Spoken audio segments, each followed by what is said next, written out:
Je suis désolé de vous l'apprendre, mais cette fois, ça y est, c'en est bel et bien fini du Renault Kadjar. Place à son remplaçant, qui à première vue ne révolutionne pas les genres. La longueur n'augmente que de 2 cm.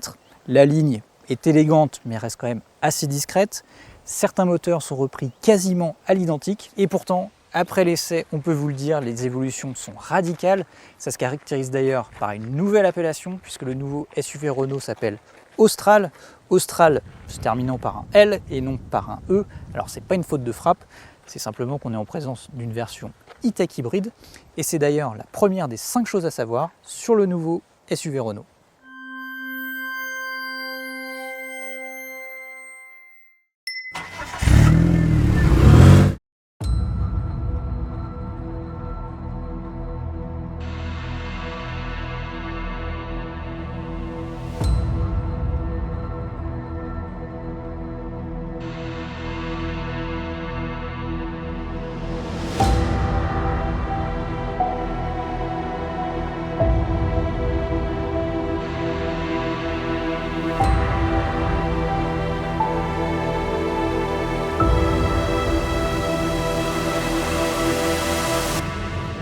Il va falloir s'y faire, l'Austral ne propose plus aucun moteur diesel dans sa gamme, uniquement des moteurs essence avec différents niveaux d'électrification.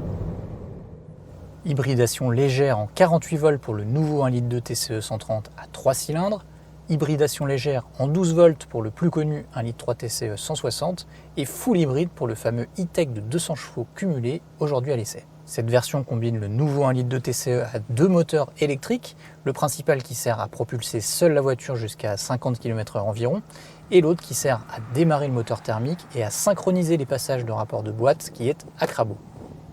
Si ça vous rappelle quelque chose, c'est normal, le principe est en fait repris des Clio e-tech, Captur e-tech, Arcana e-tech, mais avec un moteur à essence plus puissant, un moteur électrique plus puissant également, une batterie plus grosse et une boîte qui encaisse davantage de couple. Tout ça pour s'adapter au gabarit de l'Austral. Résultat, cette version est homologuée à seulement 4,6 litres au 100 en cycle mixte et seulement 104 grammes de CO2 par kilomètre. Alors pour rappel, un Kadjar diesel de 115 chevaux, c'était quasiment 30 grammes de CO2 supplémentaires par kilomètre. Donc en tout cas, sur le papier, le résultat est assez spectaculaire.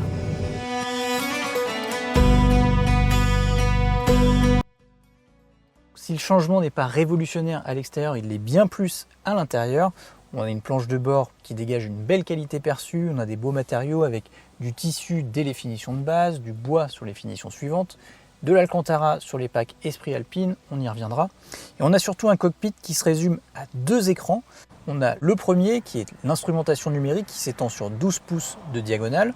On a le deuxième qui est l'écran central tactile, qui pointe à 9 pouces de diagonale en finition de base ou à 12 pouces implanté verticalement, comme ici. Pour faire fonctionner le tout, l'Austral récupère une interface signée Google. À l'usage, c'est clairement le bon choix puisqu'on retrouve les mêmes qualités que celles d'un smartphone Android. Les passages d'une fonction à l'autre sont très fluides, l'interface est intuitive. On profite aussi des applications maison comme Google Assistant qui fait office de commande vocale. On retrouve aussi des applications musicales à condition d'y être abonné. Et on retrouve surtout Google Maps qui fait office de navigation avec les mises à jour fréquentes et les infos trafic hyper fiables. L'avantage, c'est qu'on peut afficher le guidage directement au niveau des compteurs, ce qui est impossible chez les autres quand le smartphone est relié via Android Auto ou Apple CarPlay. Alors ces deux fonctions restent disponibles, contrairement à ce qui se passe chez Volvo par exemple, dont le système Android ne gère pas la réplication du smartphone. Et ça, c'est un petit peu ballot, notamment pour les utilisateurs d'iPhone.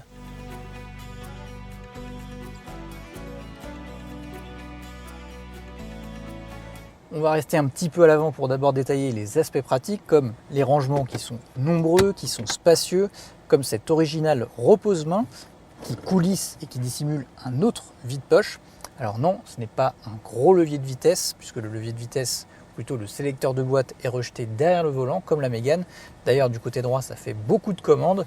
Ça nous est arrivé à plusieurs reprises aujourd'hui d'enclencher les essuie-glaces plutôt que de passer la marche avant. On imagine qu'avec l'habitude, ce genre de petits soucis n'arrive plus. L'Austral confirme ses aptitudes familiales à l'arrière puisqu'il propose des dossiers inclinables sur 3 niveaux, une assise coulissante sur 16 cm et un espace aux jambes très généreux qui fait désormais partie des meilleurs du segment. On regrette juste que l'assise ne soit pas un petit peu plus longue pour mieux soutenir les cuisses sur long trajet. Et c'est aussi un petit défaut qu'on trouve à l'avant et plus généralement sur toutes les Renault récentes. Et on termine par le volume de coffre, très correct, avec 500 litres de contenance en 5 places, voire 575 litres quand la banquette coulissante est avancée au maximum.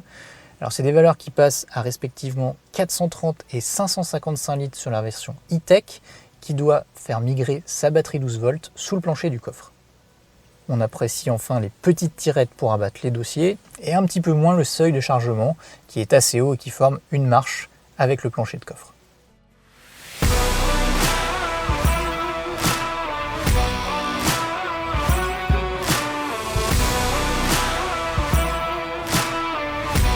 C'est une première depuis la renaissance d'Alpine en 2016. Un modèle Renault dispose d'une finition Esprit Alpine, ou plutôt d'un pack Esprit Alpine, qui s'associe aux finitions hautes techno et iconiques.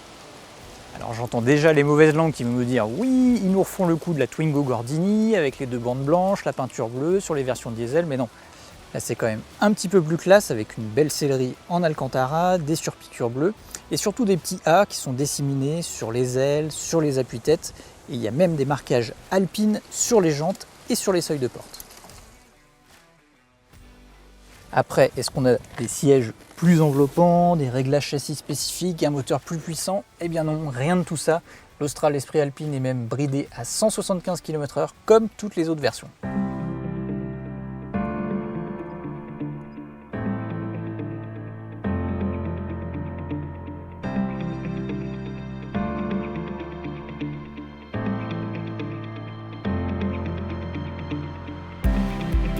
C'est vrai qu'on le taquine un petit peu cet Austral Esprit Alpine, pourtant on peut quand même tenir un rythme assez soutenu sur route sinueuse. La voiture ne prend quasiment pas de roulis, la direction est bien plus directe que celle du Kadjar, notamment avec les roues arrière directrices en option, qui permettent de bien faire pivoter la voiture en épingle. Cette efficacité se paie un petit peu en matière de confort, qui est très correct, mais qui n'est pas non plus moelleux, notamment à basse vitesse ou sur les saignées d'autoroute. Notre Austral d'essai est là équipé avec des roues de 20 pouces qui n'arrangent rien en matière de confort. L'autre défaut de ces grosses roues, c'est qu'elles génèrent un petit peu de bruit de roulement sur mauvaise route. En conduite dynamique, on est un petit peu moins conquis par le système hybride. En cas de besoin de puissance, on a toujours un petit temps de réponse, on a l'impression que la boîte se mélange un petit peu les pédales. Et puis le système commence à provoquer des petits à-coups. Ce qui est encore plus gênant avec ces à-coups, c'est qu'ils surviennent aussi en conduite coulée. C'est pas rédhibitoire. On se souvient très bien qu'on avait eu le même souci avec les premiers exemplaires de Clio e-tech et de Captur e-tech. Ça avait été amélioré par la suite sur les versions qui étaient commercialisées. Donc ce problème va aussi sûrement s'améliorer sur l'Austral. En tout cas, on va suivre les dossiers. Là où l'Austral n'a rien à se reprocher, c'est finalement en ville, où le système hybride est plus convaincant que celui des concurrents. Il n'oblige pas à démarrer comme un escargot pour rester en électrique. On atteint assez facilement les 50 à l'heure sans un bruit, sans à-coups, c'est hyper agréable. Et d'ailleurs, c'est aussi en ville que les roues arrière directrices sont les plus séduisantes, puisqu'elles braquent désormais jusqu'à 5 degrés contre 3,5 degrés maxi auparavant. Ça permet de vraiment réduire le diamètre de braquage et de rendre l'Austral vraiment maniable. En milieu urbain, l'Austral brille enfin par sa consommation qui s'est stabilisée à seulement 5 litres au 100 km à l'ordinateur de bord, c'est vraiment pas mal.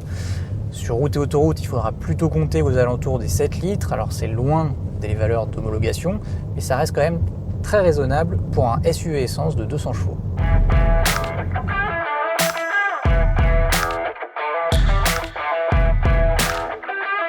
L'Austral démarre à 33 400 € avec le nouveau 1 litre de TCE 130.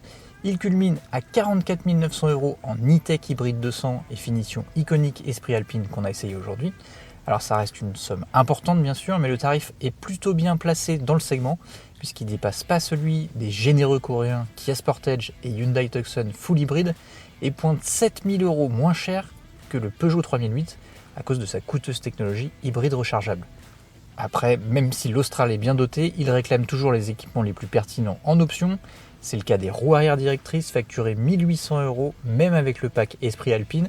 Et d'ailleurs, seules les motorisations e-tech hybrides y ont droit. C'est le cas aussi de la banquette coulissante à 350 € qui, curieusement, disparaît sur la finition techno avec le pack Alpine. C'est enfin le cas de l'affichage TT haute et des feux Matrix LED, seulement disponibles en finition haute iconique et facturés respectivement 700 et 800 €. Et voilà, c'en est terminé pour ce tout premier essai du Renault Austral. Alors si vous voulez retrouver encore plus de détails, n'hésitez pas à aller sur largus.fr avec notamment le test de la version premier prix, mais aussi les tout premiers comparatifs face aux concurrents. Et d'ailleurs, on va s'y mettre tout de suite.